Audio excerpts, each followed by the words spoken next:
মুন্সি প্রেমচাঁদের লেখা big brother স্টোরিটা আজ আমি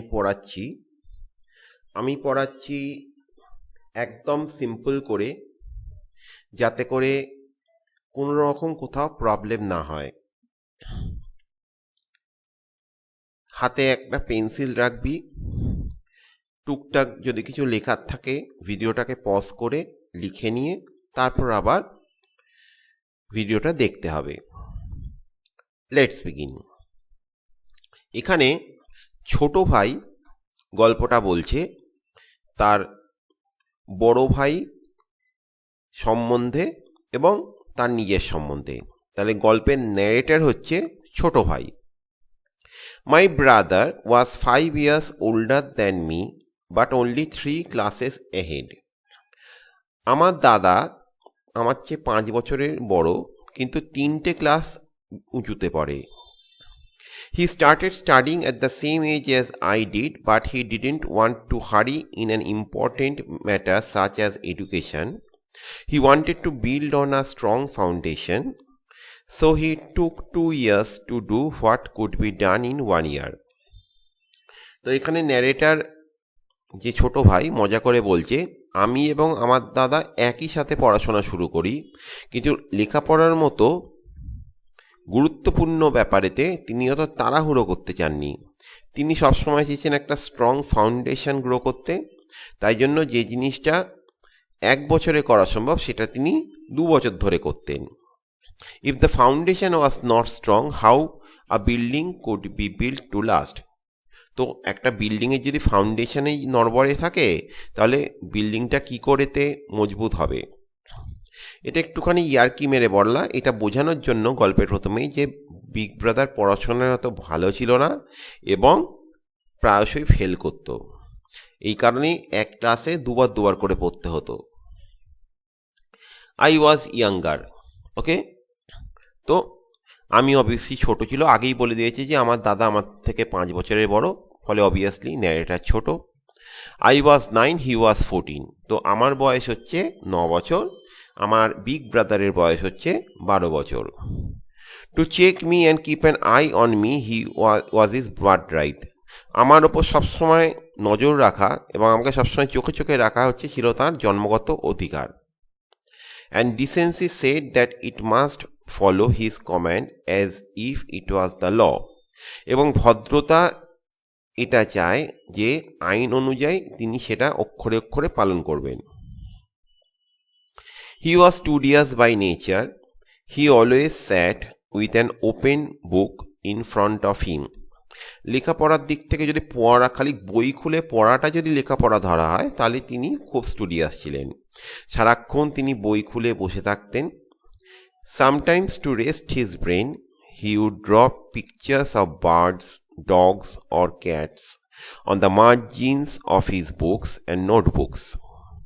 না মাঝে মাঝে পড়াশোনার ফাঁকে নিজের ব্রেনকে একটু রেস্ট দেওয়ার জন্য তিনি পাখি, কুকুর, বিড়ালের ছবি আঁকতেন খাতার মার্জিনে বা নোটবুকের সাইডে। Sometimes he would write the same name or word or sentence over and over again. মাঝে মাঝে কি করতেন, তিনি একই নাম, একই শব্দ বা একই বাক্য বারবার ধরে তিনি লিখতেন। Sometimes he would write things that had neither meaning nor sense. মাঝে মাঝে এমন সব ওয়ার্ডের মিনিং তিনি লিখতেন যেগুলো কোনো মাথা মুন্ডু নেই।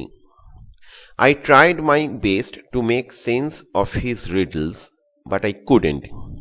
আমি যথাসম্ভব চেষ্টা করতাম তার এই ধাঁধার সমাধান করার, কিন্তু পারতাম না। অর্থাৎ এমন একটা তিনি ওয়ার্ড লিখেছেন যার কোনো মানে নেই, মানে হয় না, সেই ওয়ার্ডের মানে খোঁজার চেষ্টা করতাম, পারতাম না। I didn't have the courage to ask him. How could I dare to make sense of his writings? কখনো কিছু তাকে জিজ্ঞেস করার সাহস আমার হতো না, ফলে তার লেখার যে মানে বার করব এত আস্পর্ধা কি আমার কখনো হয়? I was not at all interested in studying. আমার লেখাপড়াতে একদম মন বসতো না। Sitting with a book for even 1 hour made me restless. যদি 1 ঘন্টাও একটানা বই খুলে বসে থাকতাম, তো আমি বড্ড অস্থির হয়ে উঠতাম। The first chance I got, I would run away from the hostel and go to the playground and sometimes play with marbles, sometimes fly paper butterflies, and my day would be made if a friend showed up. এক মুহূর্ত সুযোগ পেলেই আমি hostel থেকে বাইরে ফোঁ করে পালিয়ে যেতাম, মাঠে খেলতে চলে যেতাম।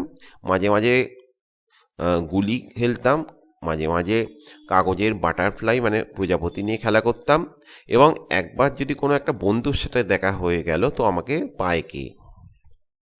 We would climb up on the roof and take turns jumping off or swing on the gate and pretend it was a motor car. আমরা হয়তো কোনো ছাদে উঠে সেখান থেকে লাফ দিতাম, অথবা কোনো গেটেতে দাঁড়িয়ে সোঁ করে একবার এদিক থেকে ওদিক, একবার ওদিক থেকে এদিক ঝুলন্ত অবস্থায় ঘুরপাক খেতাম, যেন সেটা কোনো motor car. But the moment I entered the room and saw my big brother or saw Big B's angry face, I would get scared to death. কিন্তু যখনই ঘরে ঢুকে বড়দার মুখোমুখি হতাম, রেগে থাকা মুখ দেখতাম, আমি তো প্রায় একেবারে ভয়ে কাঁটা হয়ে যেতাম একেবারে।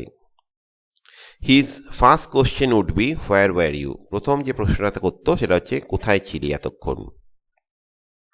The question was always asked in the same tone and my answer was always silence. সবসময় একই টোনে প্রশ্নটা করা হতো এবং আমার উত্তর ছিল সবসময় চুপ্পি। I don't know why I could never say I had gone out to play. আমি সত্যিই জানি না কখনো আমার বলার সাহস হয়নি যে আমি খেলতে গেছিলাম। My silence would say that I accept my crime, and Big B would have no other option but to greet me with the following words that showed both his love and anger. তো আমার এই নিস্তব্ধতা, আমার এই চুপ্পি, এটাতে আমার অপরাধ স্বীকৃত হতো এবং বিগ বি আর কোনো অপশন থাকতো না আমাকে আর কি মানে এই কথাগুলো বলা, যেটার মাধ্যমে তার ভালোবাসা এবং রাগ দুটোই প্রকাশ পেত। বদ্দা বলতো, if you continue to study English like this, you can go on trying for the rest of your life and you still won't learn one word. এভাবে যদি দায়সারাভাবে ইংলিশটা পড়িস তাহলে সারা জীবন পড়ে গেলেও একটা শব্দ শিখতে পারবি না ইংলিশের। Studying the English language is not a joke. Everyone can't master it. English ভাষাটা শেখা অত সহজ নয়, ছেলে খেলা নয়, সবাই এটা পারে না। Or else every Tom, Dick and Harry would be a master of English. সেটা যদি পারত তাহলে রাম, শ্যাম, যদু, মধু সবাই আর কি মানে ইংরেজি শিখে নিত। You have to toil day and night to learn it and you can never fully learn it either. দিন রাত পরিশ্রম করে এই ভাষাটা শিখতে হয় এবং দিন রাত পরিশ্রম করা সত্ত্বেও হয়তো অনেকের পুরোটা শেখা হয়ে ওঠে না। All sorts of learned men can't actually write, let alone speak in English. অনেক শিক্ষিত মানুষ এরকমও আছে যারা বলা তো দূরের কথা, ঠিকমতো ইংলিশ লিখতেও পারেন না। And you are such an idiot that you don't learn from my example. And তুই এতটা বোকা যে আমার উদাহরণ থেকে কোনো শিক্ষা নিতে পারিস না। You can see for yourself how hard I work. দেখতে তো পারিস আমি কত প্রতিদিন পরিশ্রম করি, সারাদিন বই খুলে বসে থাকি। And if you can't see, you are blind and stupid. না যদি দেখতে পাস তাহলে তুই অন্ধ আর বোকা। Every day there is a play or a festival. প্রতিদিন কোথাও একটা হয়তো নাটক হচ্ছে, কোনো যাত্রা হচ্ছে, কোনো না কোনো হয়তো উৎসব হচ্ছে। Have you ever seen me go for even one of them? কখনো কি আমাকে সেগুলো একটা অ্যাটেন্ড করতে দেখেছিস? Every day there is a hockey or cricket match. I never go anywhere near them. প্রতিদিনই কোথাও না কোথাও হকি বা ক্রিকেট ম্যাচ থাকে, আমারও তো ইচ্ছে করে, কই আমি যাই না তো। I am always studying, yet I end up studying in the same class for 2, sometimes even 3. এত লেখাপড়া করা সত্ত্বেও এক একটা ক্লাসে কখনো 2 বার, কখনো 3 বার আমাকে কাটাতে হয়। Then how do you expect to pass despite wasting all your time in fun and games?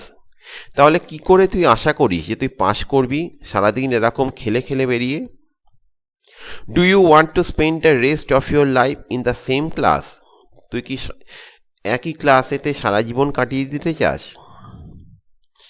If this is the way you want to waste your life, you might as well go home.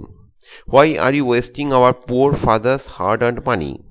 যদি ধরেই নিয়েছিস যে এইভাবেই জীবনটা অপচয় করবি, তাহলে বাড়ি চলে চল, গ্রামের বাড়িতে চলে চল, শহরে থাকার দরকার নেই।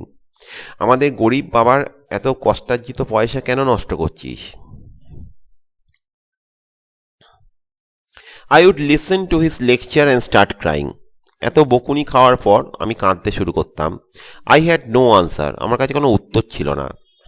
I was guilty as charged. যেমন আমাকে দোষারোপ করা হয়েছে, সত্যিই আমার দোষ ছিল। Big B was an old hand at giving lectures. Lecture দেওয়ার ব্যাপারেতে বিগ বি খুব একেবারে এক্সপিরিয়েন্সড মানুষ ছিল। He could say such hard-hitting things, aim such barbed arrows that my heart would break into pieces and my confidence would shatter. তিনি এত ধারালো কথা বলতে পারতেন আমার দাদা, এবং এত আর কি মানে ধারালো তীরের মতো সেগুলো বুকে এসে বিদ্ধ যে আমার বুক ছিন্ন ভিন্ন হয়ে যেত, কনফিডেন্স পুরো গুঁড়িয়ে যেত। Yet I didn't have the strength for such do or die labor. তা সত্ত্বেও এত শক্তি ছিল না আমার যাতে করে এইগুলো শোনার পর আমি একেবারে প্রচণ্ড পরিশ্রম করা শুরু করে দেবো। At such times of despair, I would think maybe it is best to go back home. Why should I take on something that is beyond my abilities and destroy my life? I am willing to stay illiterate. তো মাঝে মাঝে মনে হতো আমার যে আমার বাড়ি ফিরে যাওয়াই শ্রেয়। যেটা আমার কমে নয় সেটা চেষ্টা করার জন্য কেন আমি আমার গোটা জীবন নষ্ট করব? তাতে যদি মুখ্য থাকতে হয় তো হবে। In an hour or two, কিন্তু এর 2 ঘন্টার মধ্যেই the clouds of despair would part and I would decide to study hard. এবং এর 1-2 ঘন্টার মধ্যেই আর কি মানে হতাশা কেটে যেত এবং আমি ঠিক করতাম যে না, মন দিয়ে লেখাপড়া করতে হবে। I would make a timetable. আমি একটা টাইম টেবিল তৈরি করতাম। After all, how could I begin work without first drawing up a scheme or a plan? কি করে কাজ শুরু করতে পারি একটা কোনো স্কিম বা প্ল্যান না বানিয়ে নিয়ে? There was no room for games and sports in this timetable. তো যে টাইম টেবিলটা আমি বানাতাম সেখানেতে কোনো খেলাধুলোর কোনো টাইম ছিল না। According to this plan, I would get up at 6 a.m., wash, eat my breakfast and sit down to study. নতুন টাইম টেবিল অনুযায়ী 6টার সময় ঘুম থেকে উঠবো, মুখ হাত ধুয়ে নেব, ব্রেকফাস্ট খাবো, পড়তে শুরু করে যাব।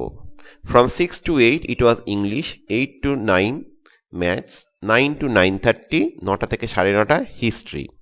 Then eat my midday meal, তারপর দুপুরের খাবার খাবো and go off to school. I would return from school at 3:30, rest for half an hour and start studying again. 8 ঘন্টা রেস্ট নেব, নিয়ে আবার লেখাপড়া শুরু করে দেবো। But it is one thing to make a timetable, another to follow it. Time table বানানো একরকম ব্যাপার, সেটা ফলো করা সম্পূর্ণ আলাদা। I would break the rules from the very first day. প্রথম দিন থেকে আমি সেই টাইম টেবিলের নিয়ম ভাঙতে শুরু করি। কেন ভাঙতে শুরু করি? The greenery of the sports field, the sweet breeze that blew there, the joy of running after the football, the pick and throw of kabaddi, the speed and sureness of volleyball, all these would pull me in strange and unknown ways. So, সবুজ মাঠ, মিষ্টি হাওয়া যেটা বয়ে যায় যখন আমি football খেলি, ফুটবলের পেছনে দৌড়ানো, কাবাডি খেলা, ভলিবলের দ্রুতগতি, এইগুলো একটা অদ্ভুত জাদুর মতো আমাকে আকৃষ্ট করতো, আমাকে টেনে নিত তাদের কাছে। Once on the sports field, I would forget everything else. The murderous timetable, those books that would blind me one day, I would remember nothing. তো একবার মাঠে পৌঁছে গেলে সেই খুনে টাইম টেবিল, সেই বইগুলো যেগুলো আমাকে একদিন অন্ধ বানিয়ে ছাড়বে, কিছুই আমার আর মনে থাকতো না। And Big B would get yet another occasion to give his lecture. এবং বিগ বির আবার একটা সুযোগ হয়ে যেত আমাকে লেকচার দেওয়ার। I began to run from the very sight of him. I would try my best to stay away from his all-seeing eyes. I would enter the room on tiptoe lest he spotted me. আমি খুব পা টিপে টিপে বাড়িতে ঢুকতাম যাতে করে উনি আমাকে দেখতে না পান। The moment he looked in my direction, I could feel my life ebbing out of me. যখনই আমাকে দেখতে পেয়ে যেত আমার মনে হতো যেন আমার শরীর থেকে প্রাণ বেরিয়ে যাচ্ছে। I constantly felt as though a sword dangled above my head. সবসময় মনে হতো যেন আমার মাথার উপর তরোয়াল ঝুলছে। But my interest in fun and games remained unabated despite the scoldings and insults. কিন্তু এত বকুনি ঝোঁকুনি গালিগালাজ সত্ত্বেও খেলাধুলার প্রতি আমার যে আনন্দ এবং যে আকর্ষণ সেটা কখনো মুছে যায়নি। আজ আমি এত দূর করালাম ফার্স্ট ক্লাসেতে। আমি এত দূরের কোশ্চেন আনসার্স পাঠিয়ে দিচ্ছি। Write them down in your literature copy. This much for today. Hope you have properly understood. Goodbye.